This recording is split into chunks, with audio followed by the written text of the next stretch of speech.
all the stuff above the neck, intellect, curiosity, analysis, data, logic, and all that stuff below the neck that resides in your heart, in your guts, feelings, emotions, reactions, interpretations, assumptions, fears, all of that. Business is personal.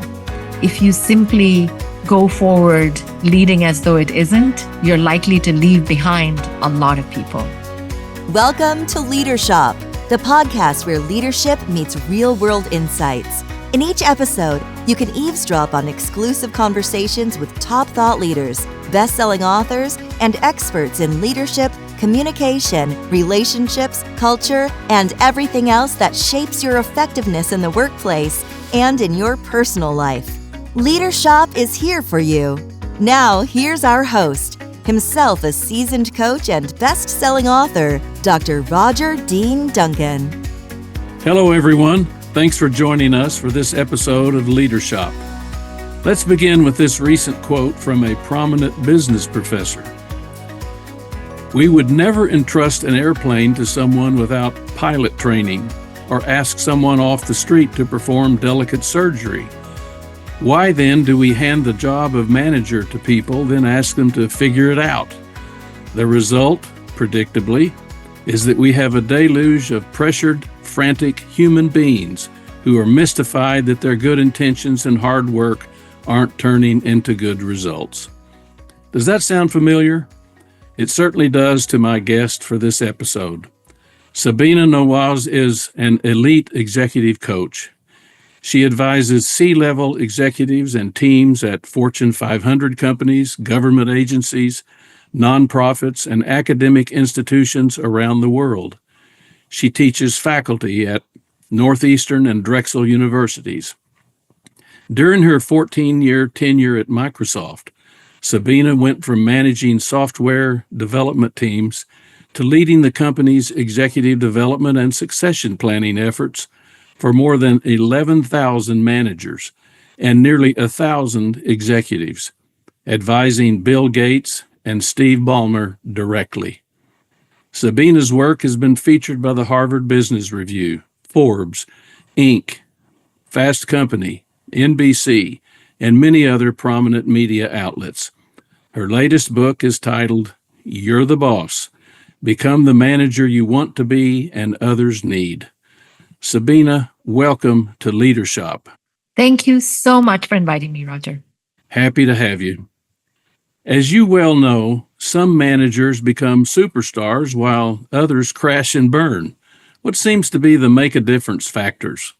There's so many managers who come to me for coaching, not at the beginning of their careers, but when they are crashing and burning. And it's so reminiscent of the quote that you mentioned, Roger, of not receiving that pilot training, that essential training to fly the plane where others are dependent on you.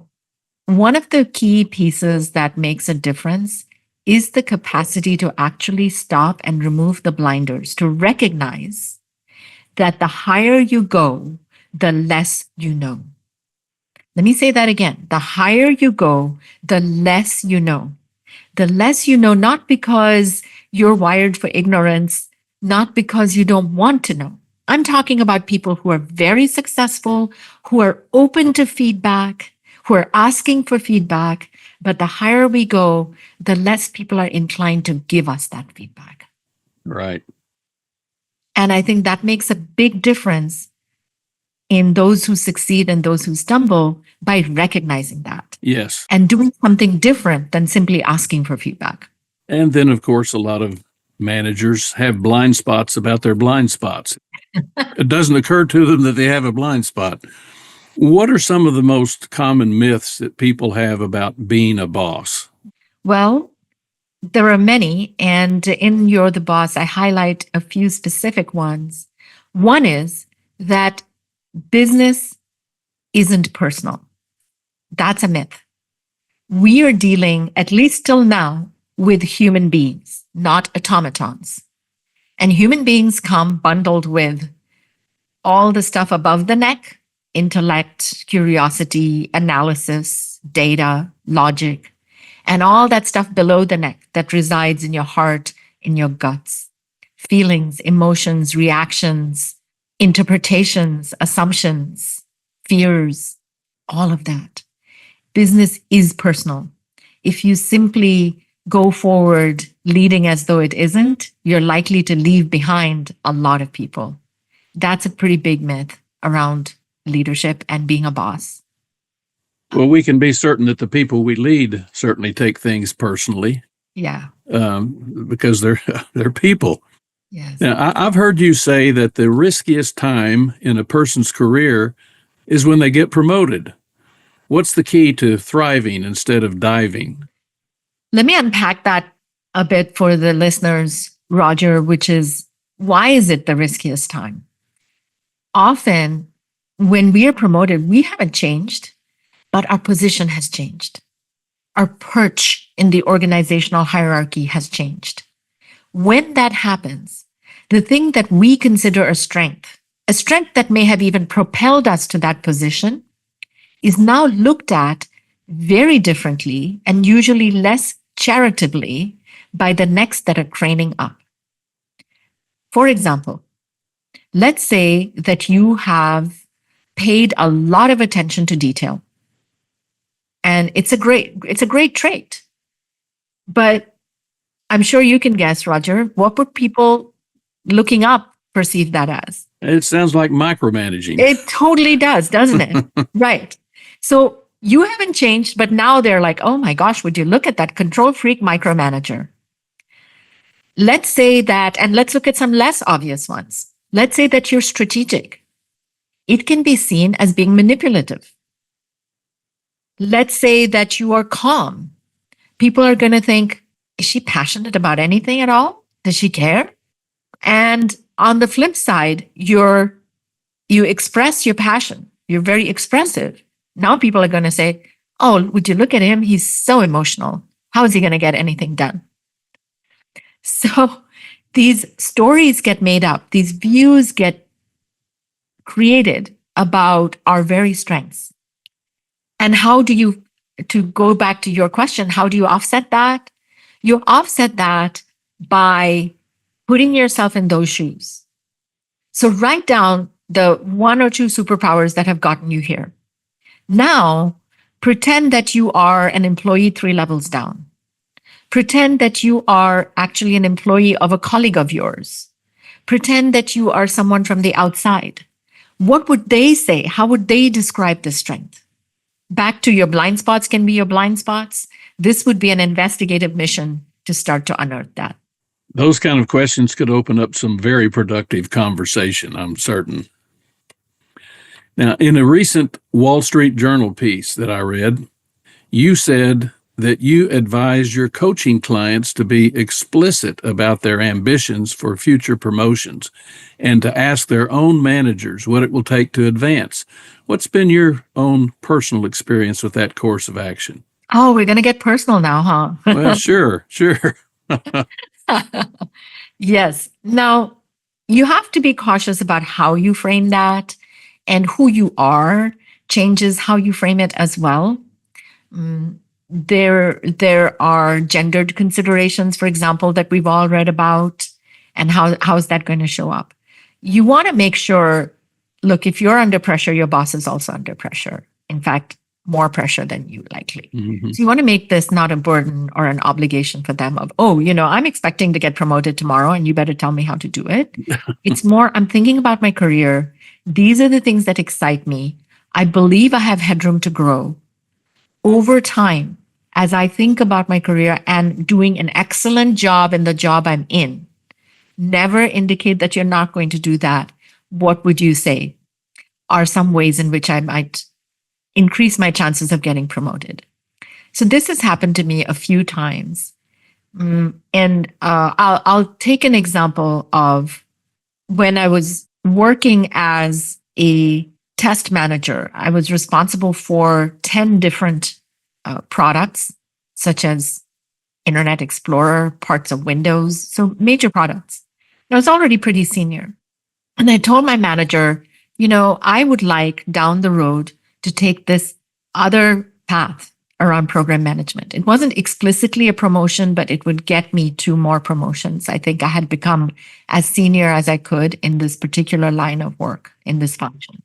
And my manager said, "You are one of the top 2 test managers in the company. I'm going to do everything in my power to keep you here." Okay.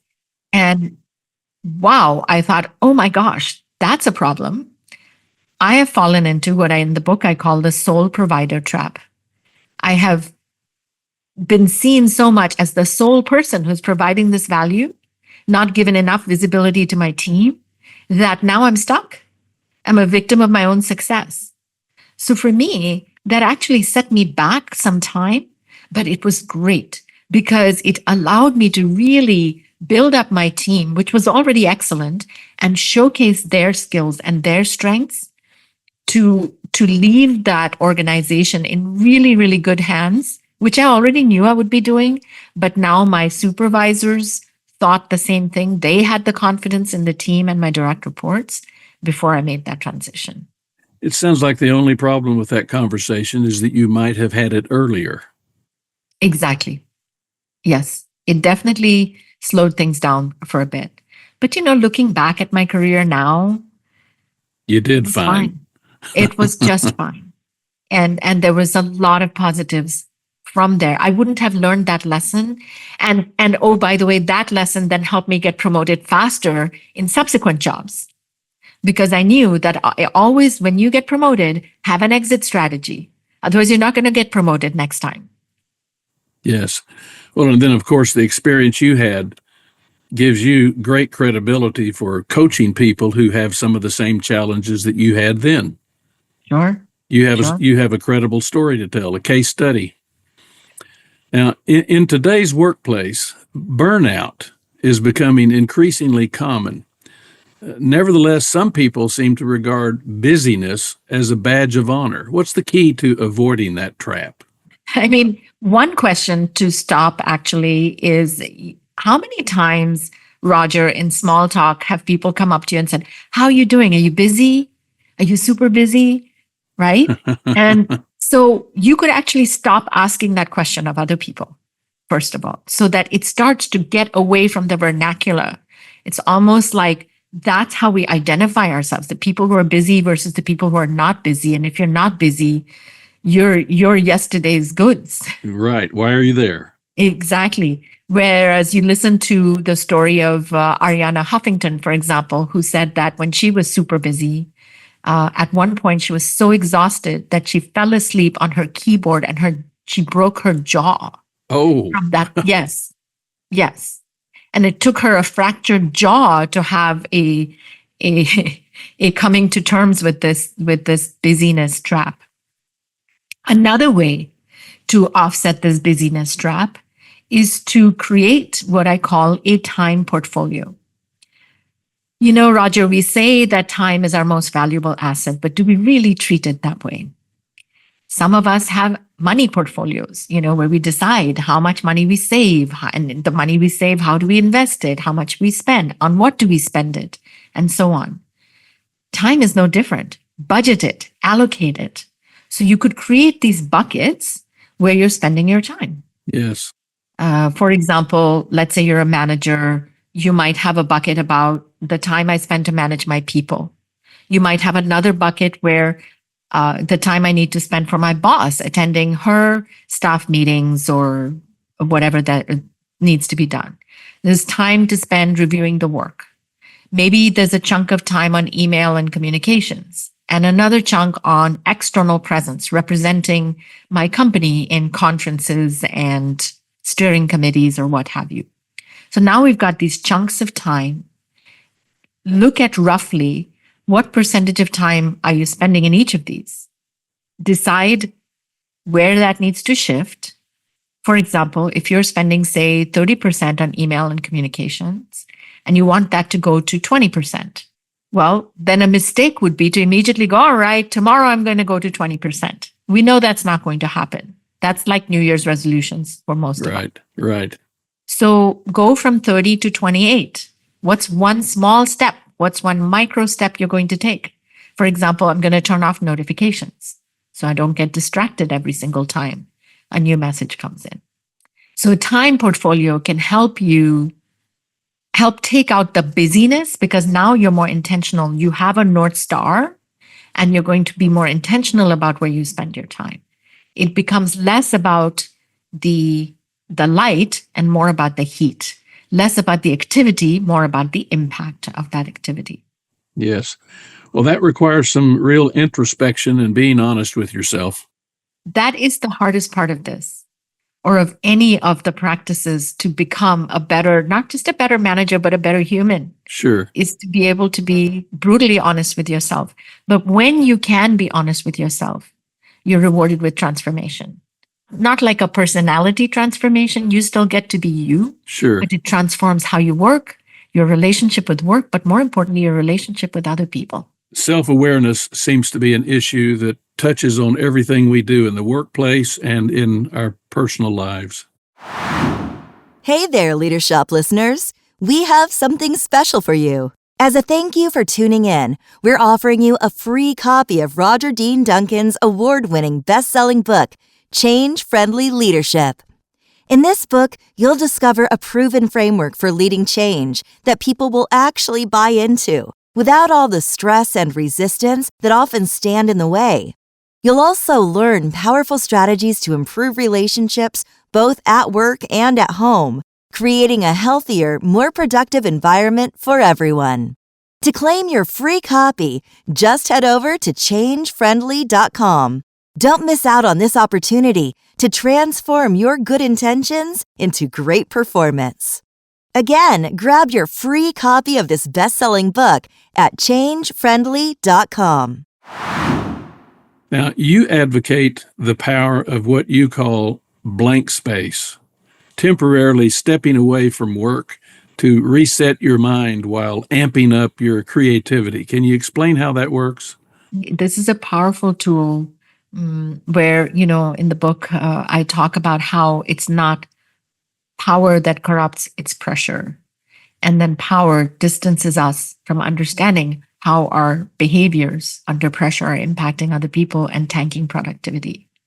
Most of us under pressure, and I'm certainly guilty of this, when more pressure gets piled upon even more pressure to become an impossibly high load of pressure, which, let's face it, who isn't experiencing these days? Our tendency as human beings, more often than not, is to hunker down and work harder. Right. To pile on more to-do lists, to stay up later, to wake up earlier. In fact, sometimes we cannot even sleep. And my recommendation when you face unprecedented amounts of pressure is to do nothing. Do nothing. And that is this blank space practice. The idea being, you take 2 hours a week where you unplug. You're not on your computer. You're certainly not online. You're not reading. You're not researching. You're not talking to other people. You're simply unplugging to step back and gain perspective and think the big thoughts. In its purest form, you are doing absolutely nothing. Now that in itself, the thought in itself can be panic-inducing for some of my clients, because most of us have forgotten that we're human beings and not human doings. So if you're in one of those challenges of what am I going to do with myself for 2 hours? Worry not. Start with some props and some prompts. Maybe over the week, you take notes about some ideas that you might think about during your blank space. You bring those ideas to blank space and start thinking through them. This happened to a client of mine where she realized it wasn't any one of those ideas, but that they were missing a huge opportunity in the entire Asia market. This allowed her to write a memo, and she got a double promotion and was made in charge of that strategy. So stepping back, you realize the answers are inside you. You just need space to quiet down all the noise so you can discern the signals that really matter, whether it's in your career or in your business. Somebody else completely changed their career and is now an executive coach like me, who was an executive at a Fortune 50 company. Well, you said 2 hours a week. That doesn't seem like too much to ask out of a 168-hour week. But I'm sure for some people, that's foreboding. It is foreboding. I arrived at this 2-hour number through experimentation with my clients.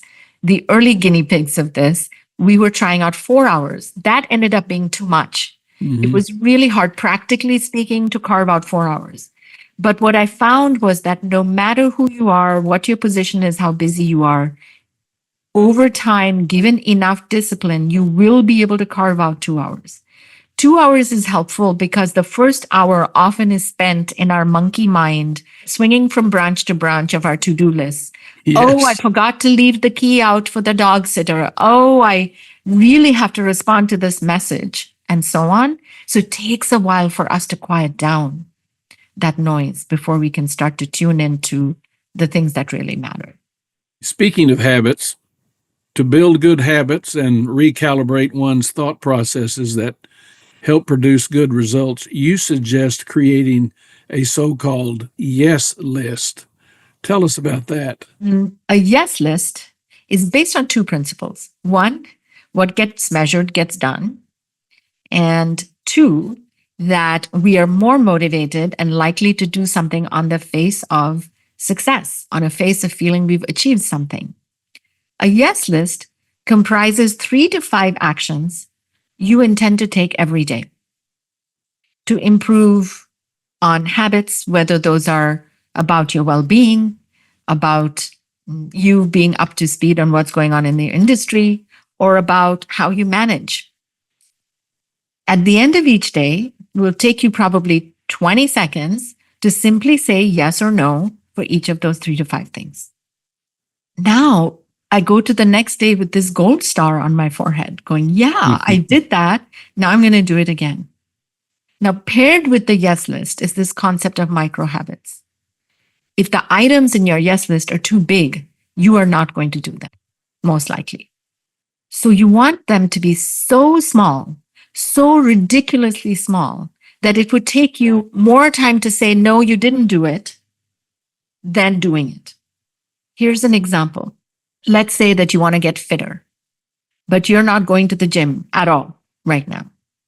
So saying that you're going to go 30 minutes every day starting tomorrow is a fantasy. It's magical thinking.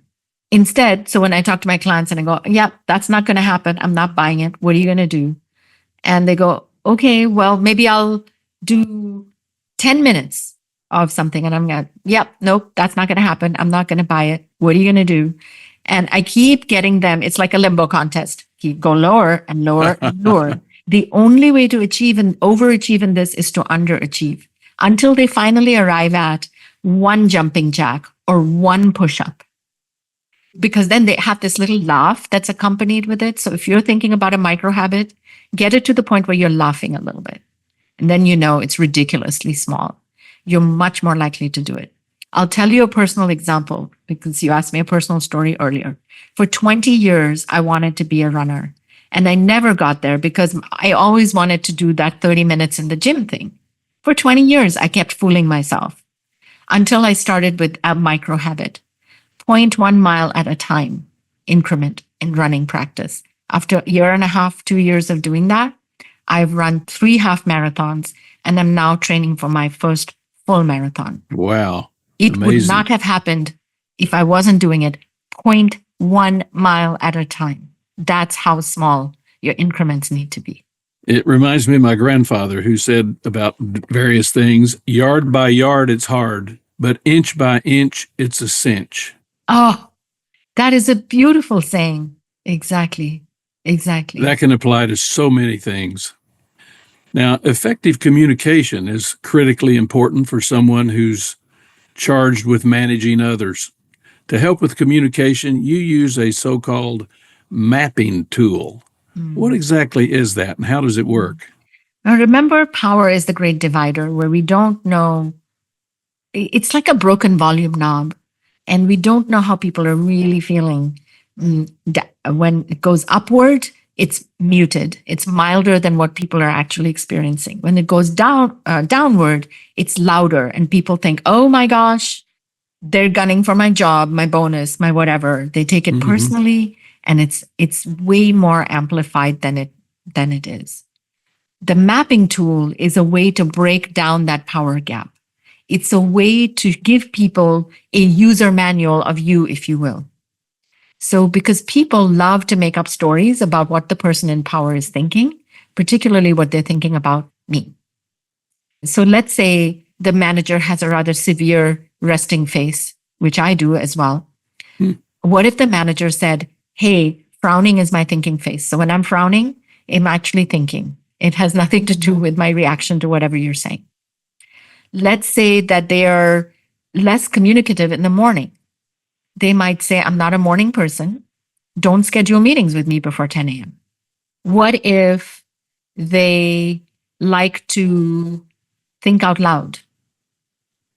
Can they be explicit about saying, I think out loud? Ask me if this is a brainstorm or a decision. Don't just assume it's a decision and go forth and execute on it, because I was just having a good time brainstorming. Right. So this mapping tool is a way to demystify the terrain in both directions, boss and employee. In fact, when teams do it together, it's incredibly powerful. Sure. Well, you can be explicit about how you operate and what people can expect from you, and so they don't go off on tangents and interpreting your behavior in a way that you had no intention of it being. Exactly. Now, you recommend that bosses use what you call the shut up exercise. What is that? What's its purpose? How does it work?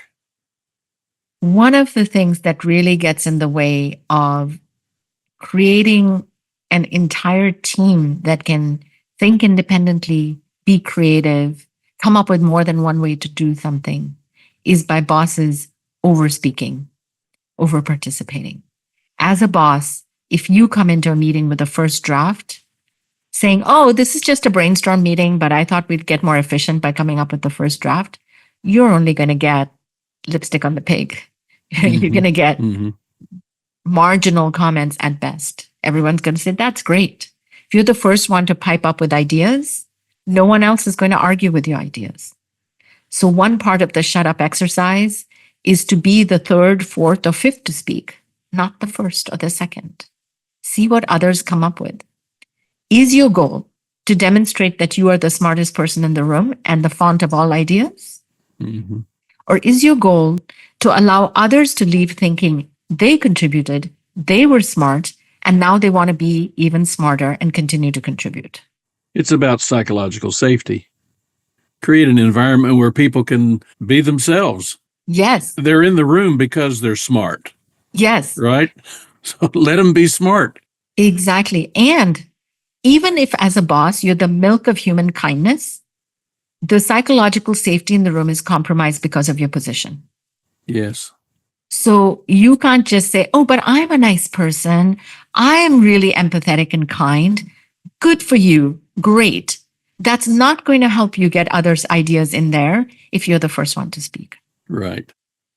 What can managers do to effectively manage up in their relationships with their own bosses?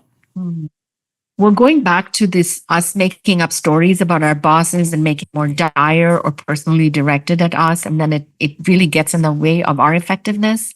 Yes. You could make up multiple stories. So it's hard to say, hey, don't make up stories about your boss. That's as futile as saying, don't pay attention to gravity. As human beings, we are story-making, meaning-making machines. So why don't we lean into that? And instead of making up one story, let's make up 3 stories. So the boss who's not a morning person, one story is they don't like me because they never say hello to me in the break room in the morning. Yeah. And another story is they're not a morning person. A third story is they have to drop off their surly teenager every morning, and it puts a damper on their mood and it takes them a while to get up to speed. Yet another story could be they have a big presentation to their boss and therefore have tuned out everything and everyone around them and forgotten about social niceties. So the more stories you make up, the more you realize, maybe my story that I felt so particularly righteous about is not necessarily the truth. It's only a possibility. And it can reduce our own anxiety so we can go back to being more productive. Sure. Challenging our own stories is important for every relationship, Absolutely. everywhere in our lives. Absolutely. It's definitely helped me in my marriage. I can tell you that. No doubt. Now, one factor that's crucial to a team's success is the well-being of the manager. What kind of self-care do you recommend for managers? You've touched on some of it. How would you put all that together? Yeah, I mean, there's a lot of great self-care advice there. And whether it's about sleep hygiene, diet, exercise, mindfulness, gratitude, there's so much out there. I would say pick one thing, just one thing, make it a micro habit and practice it every day. There are two I will share of my own. One I call the power of the shower. So I don't have, like most people, time to add too many more things to my list, even if they're micro habits sometimes. So when I'm in the shower, because there's not much else going on, I practice gratitude. So every morning I think, who or what am I grateful to today? This morning I was grateful to my calves. So because I did a run and my calves didn't poop out on me, they Right. carried me through. Okay. Yesterday I was grateful to someone who was really supporting a book launch event that I'm about to do. So I step out of that shower every morning feeling so much more powerful, so much more empowered because I practice gratitude with whatever circumstances I'm dealt with. I've even known people who keep a gratitude journal. They make a point of, just at the end of the day, they'll write down 2 or 3 bullet points of something that occurred in the day, some interaction with someone that made them feel grateful. Exactly. The act of writing it down sort of solidified it for them. Exactly. Now, how can leaders at any level become clear and stay clear about the all-important why that inspires them in the workplace and in life in general? Mm-hmm. Life and work can both be hard at times, and it's easy to lose the plot, easy to get caught up in the pressure, allow that to corrupt our actions and get us away from, through positions in power, away from what's really happening and how it's showing up. There's a process called the joy line that I outline in the book. And it's really quite simple conceptually. It's a line. The line is the span of your life. So from very early days to present time. And then in that line, one side of the line are things that give you joy. And on the other side are things that leech away joy from you. Now, these are not just things in general or hypothetically, but you actually think in the timeline of your life, what are specific events, specific incidents, specific experiences that have either given or taken away joy. Map 10 on each side. Now look at what's common to it all. Chances are, firstly, even if you don't find something common to it all, just reflecting on your life and what's given you joy and taken away joy is going to make you more aware and more intentional about the experiences you choose going forward. But often you'll find something in common across them. I just did this with someone who said, oh my gosh, autonomy. It's so obvious now that I look at all of these, but I hadn't realized that. And she was just about to go into some sort of a volunteer, not even work, volunteer committee situation where a lot of people there were too many cooks in the kitchen and there was not going to be much autonomy. It became very clear to her, this is what she needs to walk away from after having done this exercise. Excellent. Well, thank you so much, Sabina. You are a delight to talk with, and you've certainly given our listeners some helpful insights into personal and career management. To learn more about Sabina and her work, go to sabinanawaz.com. That's Sabina, S-A-B-I-N-A, Nawaz, N-A-W-A-Z.com. And to grab a free copy of my book, Change Friendly Leadership, go to changefriendly.com. That's changefriendly.com. In other episodes, I share my exclusive conversations with many more top thought leaders who offer smart tips, to boost your effectiveness in both your professional and personal life. My guests include superstars like Stephen M.R. Covey, Liz Wiseman, Doug Conant, Dory Clark, Bill George, Heather Younger, Jessica Chin, Guy Kawasaki, Amy Edmondson, Dana Perino, and many others who have insightful things to say that you can put to good use immediately. Be sure to subscribe to our podcast so you can stay informed on what's coming your way. Believe me, folks, you don't want to miss any of our episodes. Thanks again for joining us. Until next time, stay safe, be happy, and spread good cheer wherever you go. For Leadership, I'm Roger Dean Duncan.